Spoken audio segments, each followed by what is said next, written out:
Hello, friends. Welcome to This Day in Jack Benny. I'm John Henderson. This episode is from March 13th, 1938. This past Thursday, they held the 10th Academy Awards, with Spensor Tracy winning Best Actor for Captain Courageous. Hey, sleepy face, look. Easy now. Easy, he's a big one. Ready to go. Jack Benny's rival, Fred Allen, could be seen in the movie Sally, Irene, and Mary. Kick a man when he's down in the gutter. What do you want us to do, lie down beside you? Oh, don't ride him, Irene. Never mind, Gabby. Something will turn up. Sure, it's going to rain pennies from heaven, and I won't have a pot to catch him in. Kenny Baker was in the Goldwyn Follies. I'm the last of the lunch wagon tenors. What'll you have? Suppose we'll have to wind up with a hamburger. 2 hamburgers coming up. Do you sing anywhere else except here? No, miss. I'm just one of Hollywood's army of hidden geniuses, content to practice my art at my work. They also mention Edward G. Robinson. Now, this picture that I've just finished strikes an entirely new angle. And Shirley Temple. It is the height of punctuality. This is still a couple of months before the Errol Flynn Robin Hood movie, but people were well aware of the outlaw and his band of merry men. Let's see. There was Friar Tuck and Robin Hood and Little John And Alan A. Dale and all. Listen, that's Robin Hood's horn. In this episode, they do a takeoff of a courtroom drama. We will show through incontestable testimony that there was incessant quarreling. They were having a fight. I heard him threaten her. A big drinking party. I don't know what time he came in. He left the club about 3.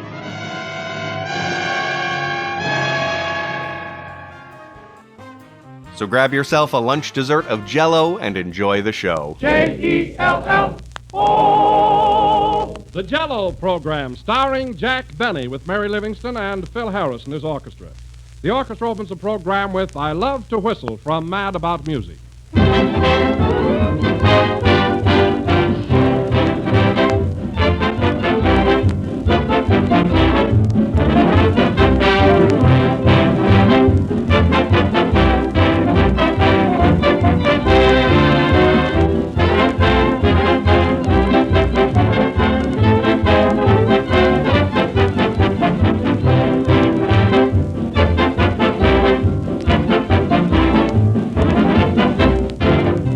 All of us are running a race with the clock, 100 things to do and so few hours in which to do them. Well, here's one good way to save time and save money, too, and that's to serve Jell-O often. For Jell-O is delightfully simple to prepare. It takes only a moment to dissolve, and it's quick setting. You can put a mold of Jell-O in the refrigerator before you go out shopping in the morning and take out a delicious dessert lunchtime. And Jell-O is one of the most inexpensive desserts you can serve for a party. Costs only a few cents. No matter which flavor you choose, you can be sure of an easy, economical, and attractive dessert every time. For Jell-O brings you that delicious, extra-rich fruit flavor that rivals the fresh fruit itself.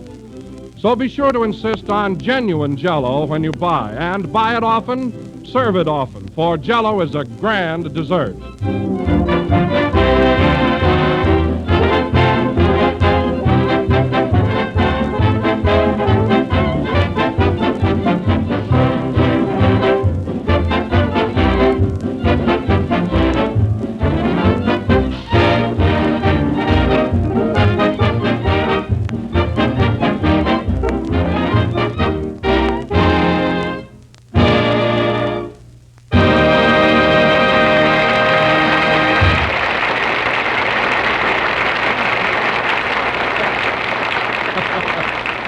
That was I Love to Whistle, played by Phil Harris and his orchestra.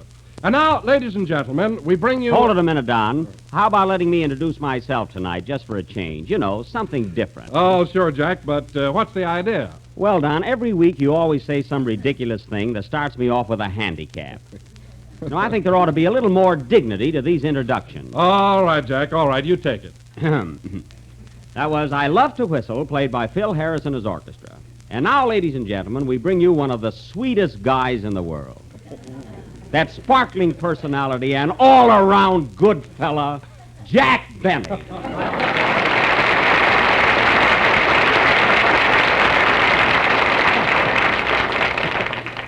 Thanks, Jack. It's all right, kid. You deserve it. You see, Don, an introduction like that gives me the right kind of a build-up so that I can carry on with a feeling of confidence. Yes, but, Jack, I could have introduced you the same way. I know, Don, but I sound more sincere. You know, it rings true. Yes, but it also sounds a little egotistical, doesn't it? Oh, I don't know. I think Don's right, Jack. It sounded pretty conceited to me. You don't say, Phil. Yes, bragging like that is in very bad taste. Now, if my orchestra just finished the number, I personally would never turn around and say it was great. No, Phil, neither would anyone else. With that gang of cadenza butchers, you ought to be glad to be working at all. Listen, Jack, it's your own fault. When I was hired for this job, you said you wanted me and 17 men. You didn't specify musicians. I know, Phil, but you told me you were a leader of a band. Well, so was Robin Hood, but he didn't have to worry about music. Anyway, it's a fine bunch of boys you've got. I accidentally dropped my cigar a few minutes ago, and I had to fight off your whole orchestra to get it back. Well, they thought you were through with it. I nearly killed that for you, didn't I? Oh, well. And incidentally, now that we're discussing my job, I'm getting pretty tired of matching you double or nothing for my salary every week. Well, don't blame me, Phil, if you're unlucky matching coins. Well, it's been going on for 8 weeks. There's something funny about it. Oh, no, there isn't. You stand just as much chance as I do, so let's forget it. Oh, hello, Mary. Hello, Jack. What's the trouble now? Oh, the same thing. Phil's beefing as usual. I never saw such a guy. Ain't it the truth? Yeah. Say, Jack. What is it? Can I borrow that $50 of yours? What $50? You know, the one with the 2 heads on it. Mary. Oh, I get it. A crooked $50. All right, wise guy. You cheated me out of 8 weeks' salary. Now, listen, Phil. Don't get hasty. Why, you... Now, wait a minute. This may sound fishy, but if you want to know something, I've been saving that money for you. Jack's building a new house, too. Quiet. Of course I'm building a house, but it's with my own money. You ought to see it. I've got 2 beautiful coconut palm trees right in front, and it's all mine, not Phil's. Just the same, I'll bet the coconuts have wavy hair. Now, you're just trying to be funny. Well, that's fine. The house that my Jack built. Now, wait a minute, Phil. Yeah, I didn't know that was going to get such a laugh there. That's right. Now, Phil, look, let me ask you something. You've known me a long time, haven't you? Yes, I have, Jack. Well, do you think for 1 minute I would ever stoop as low as to cheat you out of your hard-earned money? Definitely. Now, that's gratitude for you. Gratitude? Why should you want to save my money for me? Because you're always throwing it away. What are you going to have when you get old? Rheumatism, the same as you. It's a smart answer, Phil, but I haven't got rheumatism. Gee, do you always groan when you walk? Listen, Mary, the only time you ever heard me groan was yesterday when I had my shoes on the wrong feet. Well, how'd you happen to do that, Jack? Oh, I don't know. I must have had my legs crossed when I put them on. Not meaning to change the subject, Jack, but what about that dough you owe me? Well, Phil, I don't want to have to prove my honesty, but as long as you're so suspicious, here's a bank book with your name on it. Here, take it and keep it. It's the last time I'll ever try to help anybody. Well, gee, how did I know you? Oh, don't apologize. Go ahead and play a number. We'll forget about it. Okay. Can you imagine that, Mary? That's appreciation for you. Well, Jack, let me ask you something. Do you save your money? Yes, I do. Save it. Jack even carries it around with him. Oh, Mary, I do not. Then what's that big lump in your sock? That's my long underwear. Well, it's got Lincoln's picture on it.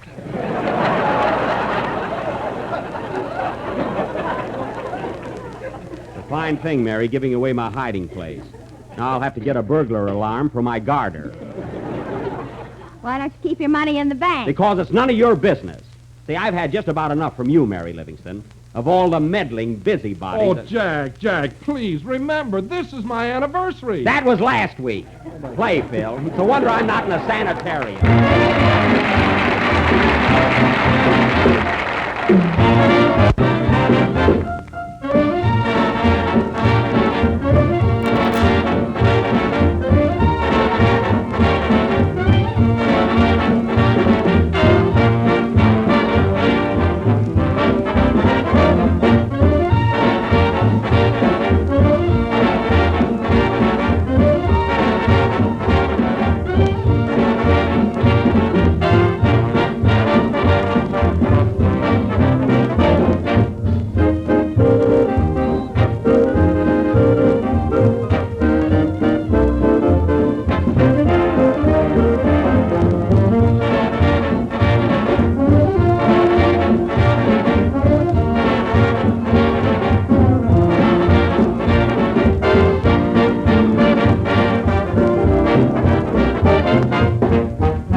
Tipsy Doodle, played by Phil Harris and his orchestra. And now, ladies and gentlemen, as we have a long play tonight, without further ado... Say, Jack, Yeah? I was just looking over this bank book. Are you sure there's 8 weeks' salary here? Yes, there is. Well, one deposit is 15 cents short.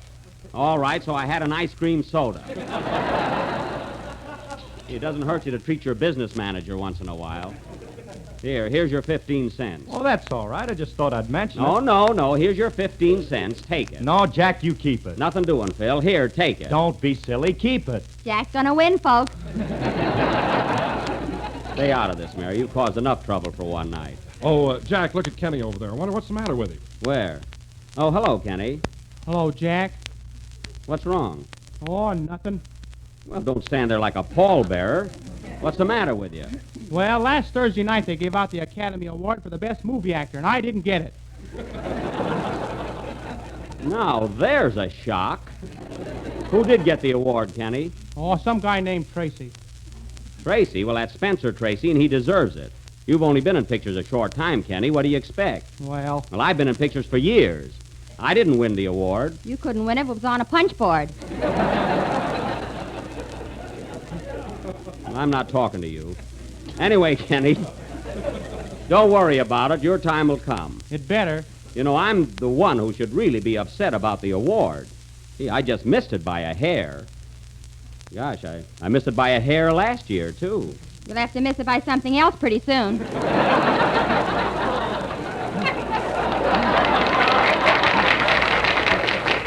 Oh, I don't know. Let me tell you something, Kenny. You have to have a great dramatic part to be eligible for such a high honor. Well, what about that great scene I had in the Goldwyn Follies? The Goldwyn Follies? Yes, you know. That big scene in the lunch wagon where I was eating all those hamburgers. Kenny, you can't get an Academy Award for eating hamburgers. You can't? No. Well, this is a fine country. No, I don't know why I waste my time explaining anything here. You know, Jack, I always thought you did a swell job in pictures. How come you've never been honored with an Academy Award? Well, Don, there's a lot in the part you play.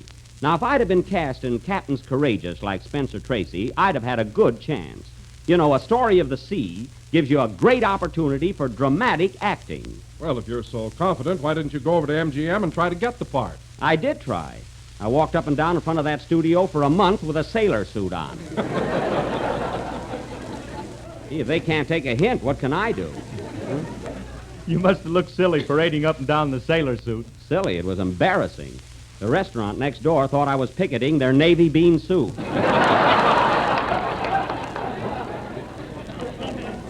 Oh, well, all we can do is try. We must never be discouraged.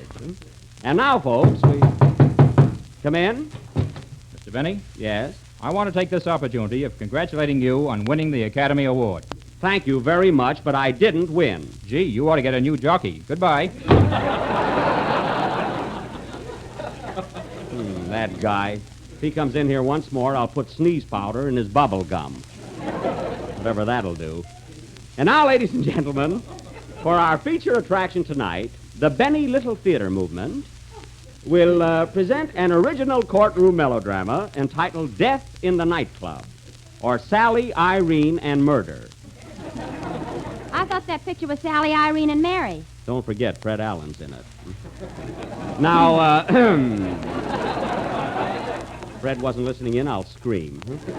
Now, on the night of February 16th, Mr. Hamilton J. Vance, a Wall Street broker, was murdered in the Hotsy Totsy nightclub. Mr. Vance was just about to finish his dinner when somebody served him a lead demitasse. Who killed him? I'm coming to that. A notorious gangster known as Three Tonsil Divine, alias Scar Voice Andy, was suspected and immediately placed under arrest, but denied any connection with the crime. I didn't do it, I tell you, I didn't do it. That remains to be seen, Andy, and hello. Hiya, Buck. Now, I will play the part of fearless John Benny, a district attorney who has just sent more people up the river than the Albany night boat.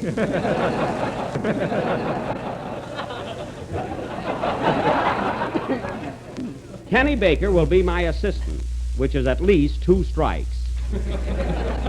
And Don Wilson will be the attorney for the defense. Say, Jack, ain't I going to be in this? Oh, sure, Phil. You can play the part of the orchestra leader of the Hotsy Totsy Club. Why can't I be the victim so I can lay down? What a lazy guy. You'll be the orchestra leader, and I'll get you a windshield wiper for a baton so you won't have to wave it. All right, the first number will be Singing in the Rain. Oh, shush. What am I going to be, Jack? Well, Mary, you're going to play a double role. First, my sweet little secretary, Millicent Livingston. Ready? Would you like to sign these letters, Mr. Benny? That's very good. And second, that of a hard-boiled nightclub dancer, Gertie La Strip. Try that one. Lay off me, a third degree and rat, or I'll let you have it, see? My, you're a regular Edna G. Robinson. But, Mary, don't play it quite so tough. Be a little sweeter. I want something between Shirley Temple and a lady cab driver. And now, folks, for our courtroom murder drama, we'll go on immediately after Kenny Baker's song. What are you going to sing, Kenny? Sweet is a song, and I dedicate it to the women of America. All of them? Well, you little masher. Mary, help me stack up these law books, will you, kid?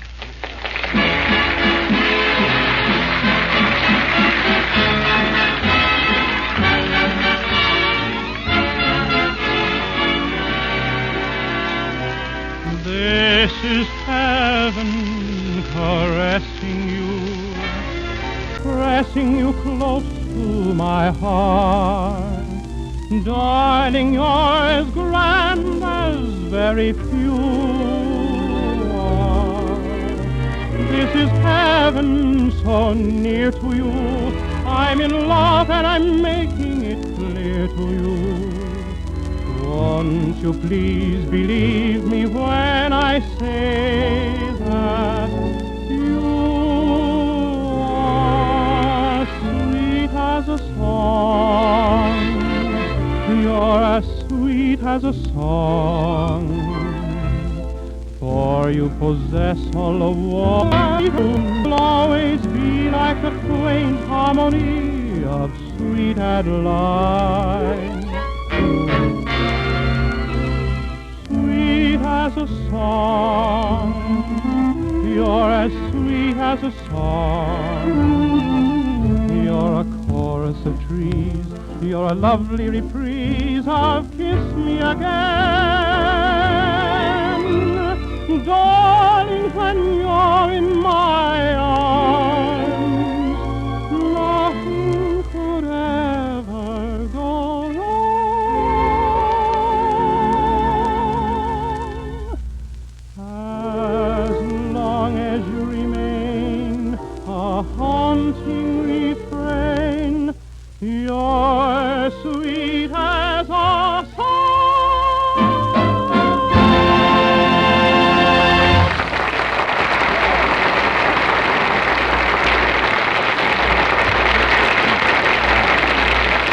Yes, sir. That was Sweet as a Song, sung by Kenny Baker. And now, ladies and gentlemen... Hey, wait a minute. How was that? Very good, Kenny. And now, ladies and gentlemen... Thanks. Quiet. We will present our dramatic highlight, Death in the Nightclub. The scene opens in the office of the district attorney, Fearless John Benny.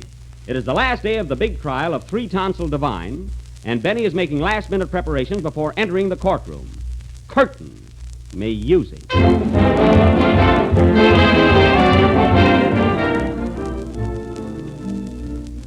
Well, Miss Livingston, I think I'm ready.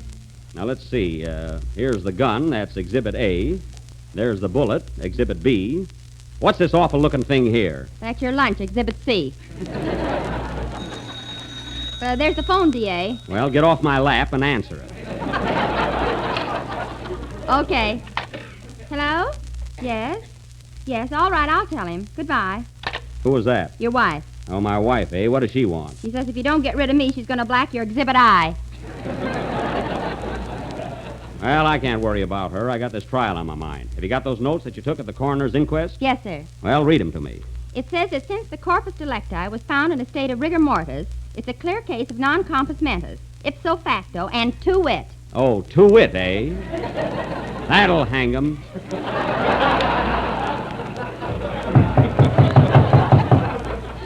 Who's there? Kenny Baker, exhibit me. Oh, come in.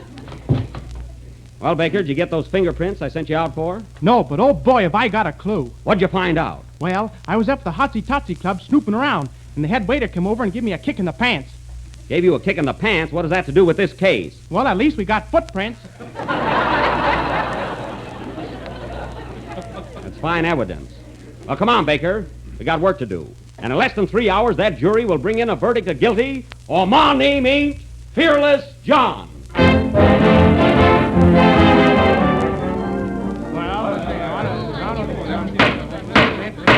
Peanuts, popcorns, and hot dogs. Can't enjoy the trial without a hot dog. Hear ye, hear ye. This court is now in session. Judge Schlepperman presiding. Everybody rise. Hello, everybody. Sit down and be quiet, please. We will now continue with the case of the steak versus the wine. Shall we proceed, gentlemen? The defense is ready, Your Honor. The state is ready, Your Honor. That's fine. Now go to your corners, gentlemen, and come out fighting. Now, as my first witness, I'd like to call the orchestra leader of the Hotsy Totsy Club to the stand, Mr. Corny Harris. Swear Mr. Harris in. Do you swear to tell the truth, the whole truth, and nothing but the truth? Yeah, man. Now, Mr. Harris, how long have you and your orchestra been playing at the Hotsy Totsy Club? 12 years, but for the last 6, we've been wanting to leave. Well, why didn't you? We can't get the bass drum through the door. 12 years in one place, eh? What's the name of your orchestra? Corny Harris and his stationary gypsies.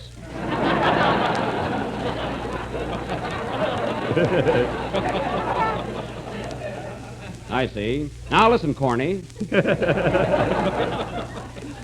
You and the defendant, Three Tonsil Divine, are very, very good friends, are you not? I object. The objection is kosher. All right, then I'll put it this way. Harris, how long have you known the defendant, Three Tonsil Divine? I object. Kenny, you're on my side. Oh. He objects. Objection overlooked. Now answer this. How long have you known the defendant, Three Tonsil Divine? Stop yelling or give me back my 15 cents. Oh, your witness, Mr. Wilson. Mr. Harris, I'd like to ask you just one question. Yes, sir? Where do you have your hair done? Fifi's Beauty Shoppy. I object! Your Honor, Fifi's Beauty Shop is irrelevant, immaterial, and advertising. Quiet, I'm Fifi.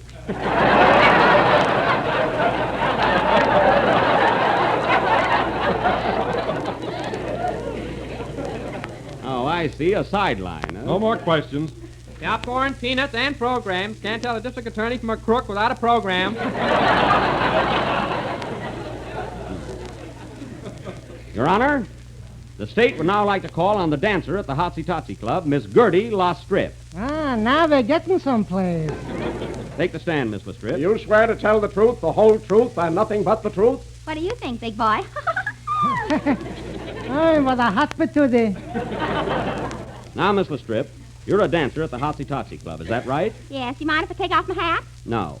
And on the night of the murder... You mind if I take off my coat? No. And on the night of the murder, you were dancing, weren't you? You mind if I take off my Yes, hat? I do. Please, let her alone. It's warm in here.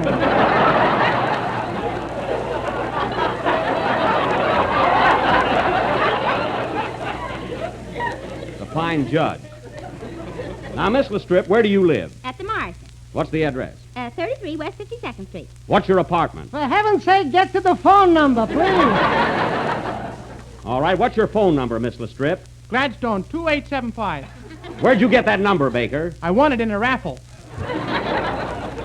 And now, Miss Lastrip, tell us in your own words what happened on the night of the murder. Well, I was right in the middle of my bubble dance when a man came in with a gun and fired a shot at Mr. Vance. Well, I could have died. Mr. Vance did. So you saw the murder. How many times was Vance shot? Just once. Vance, eh? And where was he shot? In the pond. I see. Vance was shot Vance in the pond. That'll be all, Miss Lastrip. Your witness, Mr. Wilson. Take her. Now, Miss Lastrip, on the night of the murder, you had dinner at the Hotsy Totsy Club, didn't you? Yes, sir. And you had a dessert, didn't you? Well, Come clean now. What did you have for dessert? Jell-O, because it's the most delicious dessert in America today. I thought so. Now, what flavor did you have? That night I had strawberry. No, it was raspberry. No, now, wait a minute. I think it was cherry. Are you sure it wasn't orange or lemon? No, I remember it was lime. Ha ha! I knew you'd crack. It's lucky we haven't got a jury of sliced bananas. No more questions, Mr. Strip. Thank you. Goodbye, Your Honor. Goodbye, nothing. Auf Wiedersehen. And now, Your Honor, I'd like to call the defendant, 3-Tonsil Divine, to the stand. We're going to see something. Swear in the defensive, please. Do you swear to tell the truth, the whole truth, and nothing but the truth? No, sirree, I don't. Oh, come on. No, sir. Oh, do it for me, will you, Andy? Oh, no, if I tell the truth, you'll hang me. Don't be silly, Andy. There's an electric chair in this state. Well, you better put rockers on it. I'm old-fashioned. Well, I'll have to question you anyway. Now listen, 3-Tonsil. You were in the Hotsy-Totsy Club on the night of the murder, weren't you? Yes, sir. I went up to see Ma. She's a chorus girl there. Your Ma, a chorus girl? Yeah, Snake Hips Divine. All right, then tell me this. And pull down your pants leg. That won't sway the jury.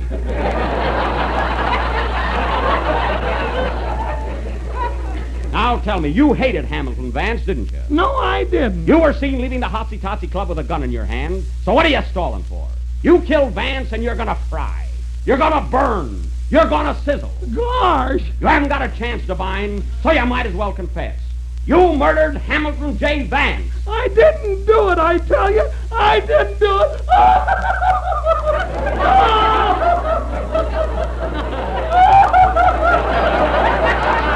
Oh, stop crying. Here, take my handkerchief. Thanks, Buck.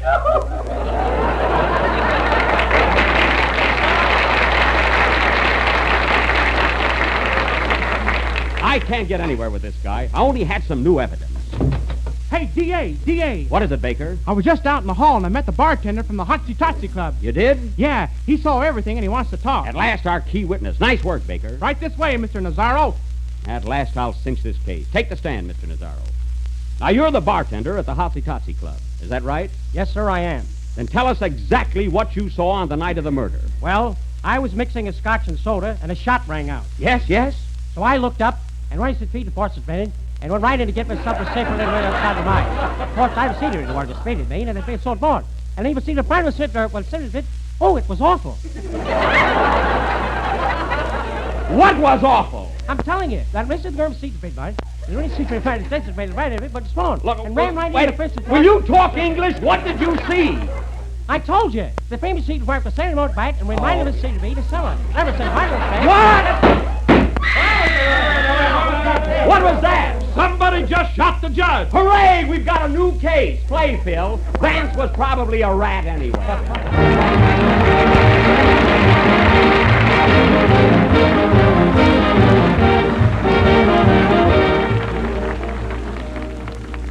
There is something new under the sun, and this time it's something new and delicious to eat.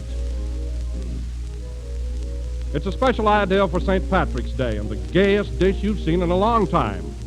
St. Patrick's Jell-O molds, made with shimmering green lime Jell-O with delicious fruit inside. And here's all you have to do. Dissolve a package of lime Jell-O in hot water and chill until slightly thickened. Then fold in 2 cups of diced grapefruit, half a cup of diced oranges, and half a cup of canned crushed pineapple. Chill until firm, turn out on a platter, and view with pride. A beautiful sea green mold of lime Jell-O with grapefruit, oranges, and pineapple firmly molded inside. And its tangy taste combination that's delicious and refreshing. Because there's extra rich fruit flavor in Jell-O, believe me, your family will go for this grand St. Patrick's Day dessert. So get ready for the 17th. Order some lime Jell-O tomorrow.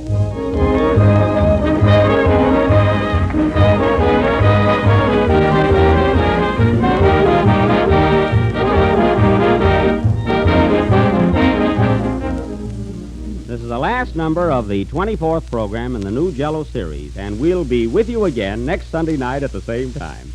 Well, Mary, you were very good tonight. I thought you played that double role beautifully. And just for that, you're going to get 2 checks this week. You mean I get double salary? No, I'm just splitting it. Good night, folks.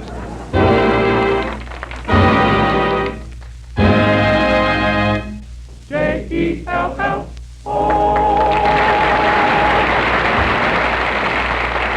Kenny Baker appears on the Jell-O program through courtesy of Mervyn LeRoy Productions. The tune Sweet as a Song is from Sally, Irene, and Mary. Whistle While You Work is from Snow White and the Seven Dwarfs. This is the National Broadcasting Company.